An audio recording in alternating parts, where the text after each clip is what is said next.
Salut les amis et bienvenue sur la chaîne VTesla.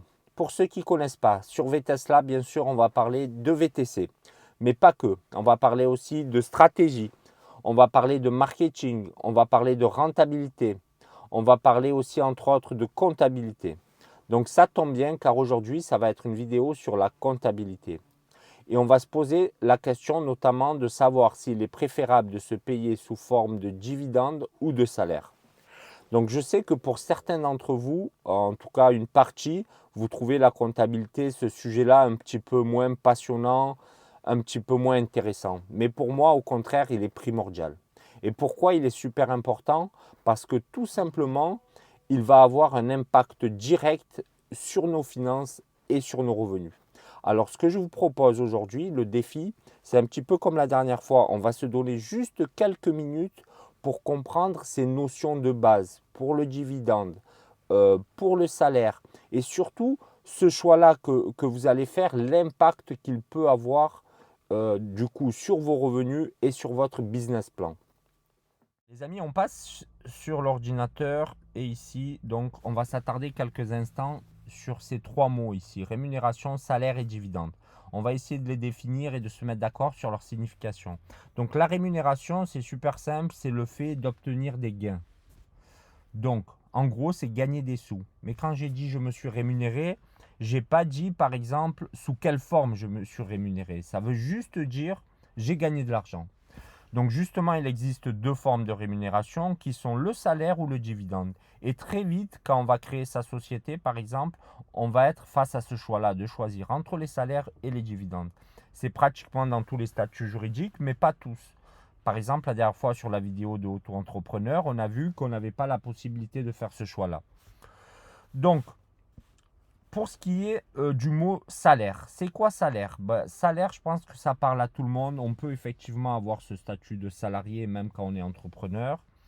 Et ça parle, par exemple, il y a l'image du bulletin de salaire que tout le monde comprend et je trouve que c'est plutôt une bonne image. Même si on rentre dans les détails, on peut vouloir ou se verser des salaires sans bulletin de salaire, c'est possible quand on est entrepreneur. Donc l'image n'est pas forcément vraie. Bon, mais je ne vais pas compliquer les choses et je vais le faire comme ça le reste de la vidéo. Permettez-moi du coup, si c'est un peu plus imprécis. C'est vrai que quand on est imprécis, du coup, des fois, c'est pas tout à fait juste. Mais c'est pas grave. On va rester. Je préfère en fait vraiment, pour moi, ce qui est important, c'est qu'on comprenne la différence entre le salaire et le dividende, mais surtout l'impact que ça va avoir sur nos revenus. C'est surtout ça. Je veux simplifier les choses. S'il y a des gens qui ont besoin qu'on rentre dans des domaines plus techniques, on peut le faire en commentaire. Mais voilà, donc là, j'ai fait la précision. Donc, le dividende, c'est quoi? En fait, le dividende, du coup, c'est une deuxième forme de rémunération. Et j'ai envie de dire, c'est un genre de deal avec l'État ou l'administration fiscale qui va nous dire, alors, on vous donne la possibilité d'avoir une deuxième forme de rémunération qui va s'appeler le dividende. Alors, qu'est-ce qu'on va vous donner? Qu'est-ce qu'on va vous prendre? Ben justement, au lieu d'avoir des charges sociales élevées à 45% jusqu'à 80%, ça dépend des statuts, on va vous donner la possibilité d'optimiser du coup ces prélèvements, ces taxes, les prélèvements. On va tomber à 9,7%, ça peut monter jusqu'à 45%. Mais on va rester sur cet exemple-là. Donc voilà, le deal, c'est ça. Et on voit que cette deuxième forme de rémunération qui s'appelle le dividende, ben, on passe de, par exemple, dans notre exemple ici, on passe de 45% à 9,7%. Donc bien sûr qu'on est optimisé. Et regardez ce que ça donne sur un salaire de 2 000 euros par mois. Ça donne d'un côté 900 euros de charges sociales par mois hein, on ne parle pas par an. Hein. Et là, avec les dividendes, donc j'ai fait une simulation avec une SASU-alière. Donc ce n'est pas vraiment les amis des dividendes, c'est des codes par bénéfice. Mais encore une fois, on va rester sur quelque chose de simple et compréhensible pour tout le monde. Ça reste quand même une autre forme de rémunération et qui est beaucoup moins taxée. Mais voilà. Donc là, on se rend compte dans mon exemple pour la SASU-alière qu'on a 9,7% de prélèvements sociaux. Donc, ce qui nous fait pour un 2000 euros pour un mois, 194 euros de taxes. Donc, tout le monde va me dire, mais c'est incroyable. Mais la différence, moi, je vais choisir forcément, ben, je vais prendre les dividendes. Regardez ce qu'on peut économiser tous les mois. Sauf que, il y a un mais, il y a une contrepartie très importante. C'est quoi? C'est que du coup, j'en reviens là, l'État nous a dit, on va vous réduire donc ici les taxes et on va passer de 45 à 9,7%, mais en contrepartie, vous n'allez plus cotiser ni pour votre retraite, ni pour votre couverture sociale, en gros pour la sécurité sociale. Donc, c'est vraiment, du coup, je vous le dis directement, pour moi, le fait de se payer 100% en dividende, c'est plus qu'une mauvaise option. Il ne faut pas le faire. Hein. Il ne faut pas le faire parce qu'on a besoin d'une protection sociale, on a besoin de retraite. Vous savez que quand on paye des charges sociales, par exemple là sur notre salaire, ça va servir. Ben, c'est quoi la protection sociale? C'est la sécurité sociale. C'est quand vous allez chez le médecin, grâce à ça, vous allez payer que 70% de la visite, par exemple. Donc voilà. Et si encore une visite, ça peut s'assumer, une visite chez le médecin. Mais si vous avez des ennuis de santé, vous allez plusieurs jours à l'hôpital, ça représente des milliers, des dizaines de milliers d'euros. Hein. Donc c'est sûr. Et c'est pour ça que pratiquement, il n'y a personne qui le fait, hein, de se payer uniquement en dividende. Hein. Il y a une possibilité bien sûr, du coup, ça va être de faire un petit peu des deux. Il y a aussi des gens qui privilégient, par mesure de sécurité, un petit peu, ils vont privilégier le fait de se payer uniquement en salaire. Donc ça, pour moi, cette stratégie-là, je la comprends en tout cas, je la comprends beaucoup mieux que celle de se payer full dividende. Je la comprends. Mais quand on voit quand même la différence qu'on peut faire et l'optimisation, je ne suis pas fan de faire du full salaire. Je ne suis pas fan parce que pourquoi? Je vais expliquer mon raisonnement. Parce qu'on se rend compte que sur un an, là, sur un mois, et attention, là, c'est 700 euros, mais on peut avoir des salaires beaucoup plus élevés, hein, ça peut arriver. Hein. On peut avoir des salaires plus bas dans le VTC, mais bien sûr, on peut avoir des salaires plus élevés. Et 700 euros, on va rester sur cet exemple de 700 euros, ça fait 10 000 euros par an. 10 000 euros par an, si on travaille 40 ans, ça fait 400 000 euros. Donc 400 000 euros,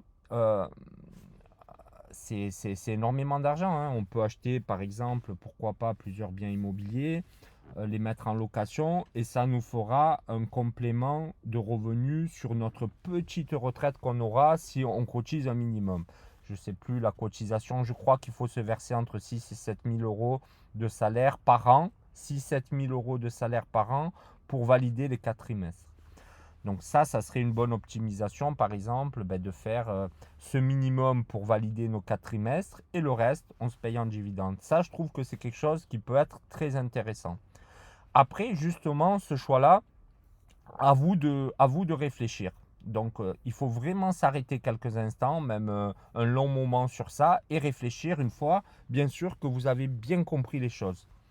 Et c'est pour ça que quand on me demande des fois, mais tu peux me dire c'est quoi le meilleur statut juridique, ou ils me disent, voilà, c'est quoi le meilleur? Il n'y a pas de meilleur. Essayez déjà de répondre à cette question-là.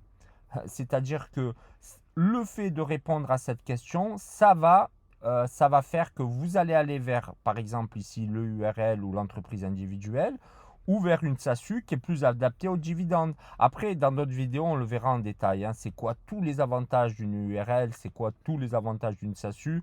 Mais là, j'ai fait exprès de suivre un ordre chronologique dans mes vidéos. La première vidéo sur l'auto-entrepreneur, je vais les numéroter pour bien comprendre. Je voulais vraiment qu'on comprenne le fait, c'était quoi de pouvoir réduire des charges dans une entreprise et l'impact que ça allait avoir. Et là, la deuxième vidéo, la leçon que j'aimerais qu'on se rappelle, c'est celle-là. C'est l'impact que ça peut avoir de choisir ou le salaire ou le dividende. Et forcément, par rapport au choix que vous allez faire, vous allez aller vers un statut juridique. Car moi, je vais le rappeler dans toutes mes vidéos de comptabilité que je vais faire, et j'en ferai encore.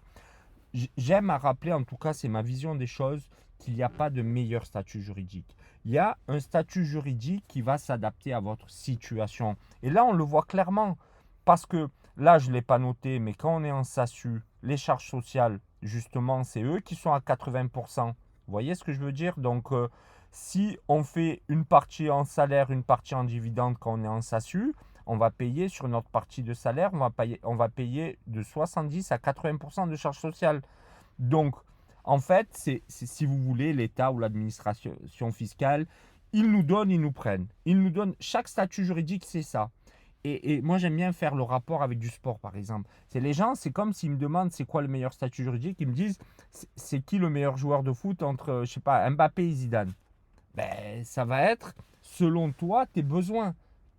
Si tu as besoin d'un meneur de jeu, ça va être Zidane. Si tu as besoin de jouer la contre-attaque d'un attaquant rapide, ça va être un Mbappé. Mais là, c'est exactement ça, en fait, les gars. Si vous avez besoin de vous verser des salaires, il va falloir aller vers un statut juridique précis. On nous donne la possibilité. Il y a des plus et des moins dans chaque statut juridique. Ça, comprenez-le et gardez-le bien en tête. De toute façon, on va le revoir dans chaque vidéo, ça. C'est très important. Et c'est pour ça que c'est difficile de dire euh, prends ce statut-là ou prends celui-là. Après, c'est vrai que vu que nous, on a beaucoup, par exemple, de charges par rapport aux véhicules, donc c'est bien d'avoir des sociétés.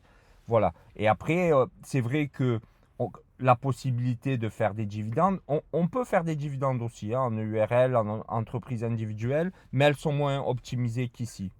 Donc, pour en revenir à ce choix-là, je pense que peut-être c'est judicieux de faire un petit peu des deux. Et finalement, c'est ce que font beaucoup de gens.